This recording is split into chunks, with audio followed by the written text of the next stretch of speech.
Hi, this is Thunder from Booredatwork.com, and today we'll be doing our review of the Samsung Conquer 4G. The Conquer 4G is a sub $100 Android smartphone on the Sprint network. I believe it's actually the first sub $100 Android smartphone made by Samsung. This is powered by a 1 GHz processor, most likely the Hummingbird processor on the device. So let's take a quick look at the hardware before we jump into the review. The Conquer 4G sports a 3.5 touchscreen. It comes with 5 home screen. This is running Android 2.3.4. As you can see on the device in the very face, you do have physical buttons for your menu, your home, back, and search, which is a deviation from what you have with most devices that have touch-sensitive buttons. You do have a front-facing camera, which is 1.5 megapixels. You have a camera button here on your right. On the left, you do have volume toggles. At the bottom, of course, your connector for your mini USB, as well as mini USB for charging and data transfer. The back of the device, you do have this nice soft plastic finish that gives you a very good grip in your hands, and comes with a 3.2 megapixel camera with flash. On the top, we have your power button and your 3.5mm jack. The device is fairly light. It feels very comfortable to hold.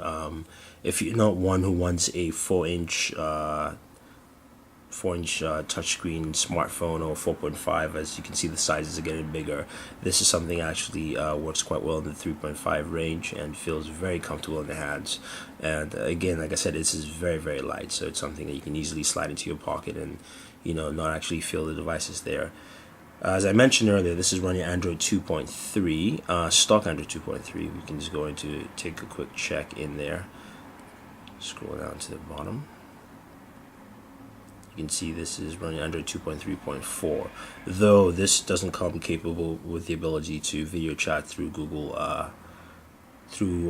Chat, so that is something that probably will come up with later updates. It does come stuck with Sprint ID, so you can actually change your IDs. You can see the Sprint ID icon there on your home screen, so you can actually tap and either jump to your ID or get new IDs from the Sprint ID marketplace. And it's fairly easy to use. The device is very snappy. Especially for the price range. You usually get Android devices that are lower powered, also not well optimized for the system, but it's a good choice here going with stock Android, so you don't have any custom overlays that might task the system. So you do have a very smooth operation. There are a few things that have been added in here. For instance, there's a file manager, which is not necessarily in stock Android, but Samsung added that in here, so you can actually check the files in your SD card. It does come also with a 2 GB SD card.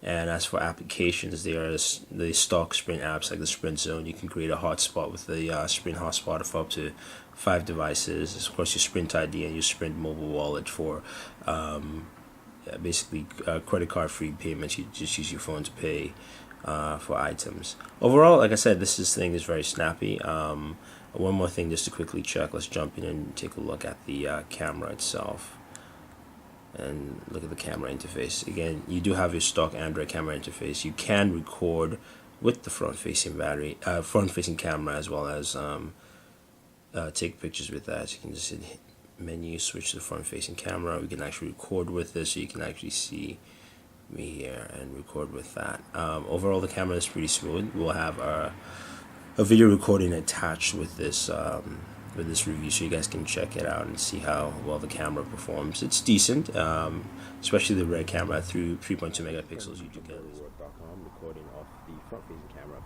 the Conquer 4G. Just giving you a quick test of that, and we'll do some recording of the rear camera.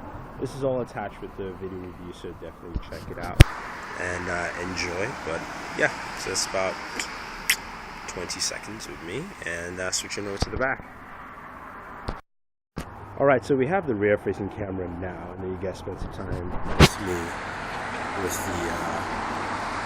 the other camera, the front facing camera. But you can see this is the Conquer 4G, the 3.2 megapixel rear camera recording, just giving you about 30 seconds or so. It's a cloudy day. Of course, you can still see quite clearly. You can hear the sound capture with traffic as well as my voice. Give me about 30 seconds and we'll round up this the whole review of the Conquer 4G. But I can tell you very much, it does a decent job, very good job for what it is. with stills and as well as video recording. That's pretty much it with the Samsung Conquer 4G. Again, it's a sub $100 device on the Sprint network. If you're looking for something cheap, affordable, and works very well, I would say definitely pick this up. This works very well, falls into that category, especially you're running the latest version of Android. A lot of devices still are running Android 2.2, so you are getting a device that's running Android 2.3 off the get-go and in stock, so you do have opportunity to upgrade as more versions come around. The camera works well, it's decent, but overall it's a very nice device for what you're paying for. It's better than most other things you find out there. So if you guys have any questions or any comments about the Conquer 4G, just let us know on the YouTube page, also on the website at Booredatwork. Don't forget to subscribe to our pages on YouTube, Facebook, and Twitter. It's all Booredatwork with 2 O's. So this is Thunder E from Booredatwork saying thank you, and always enjoy entertainment.